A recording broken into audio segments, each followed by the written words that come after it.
এখানে বসো, এখানে বসো।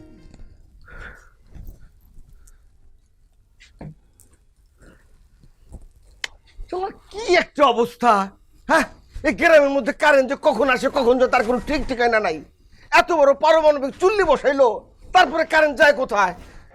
জানো তোমার কি খুব কষ্ট হইতেছে? আরে আমি একদম ঠিক আছি। শোনো, আমরা যখন আউটডোরে শুটিং করি না, তখন তো ওইখানে সবসময় ফ্যান থাকে না। ঝড় বৃষ্টির মধ্যেও আমাদের শুটিং করতে হয়। দেখো, গরমে শুটিং করো সেটা ঠিক আছে, কিন্তু ঝড় বৃষ্টি এর মধ্যে কিন্তু শুটিং করা যাবে না। কিসের জন্য? বোঝো না কেন? ঝড় বৃষ্টির খবর পাইলে শোনা যাইতেছে যে বজ্রপাতে মানুষ পড়তেছে। আবার আর একটা খবর শুনলাম যে উপর থেকে নাকি সরাসরি মেঘের চাপা পড়ছে। ওইটা যদি বাই চান্স তোমার উপর পড়ে, তুমি যদি মরে যাও তাহলে আমি বাঁচবো না। আরে আরে, তুমি এভাবে বাচ্চাদের মতো কান্না করছো কিসের জন্য?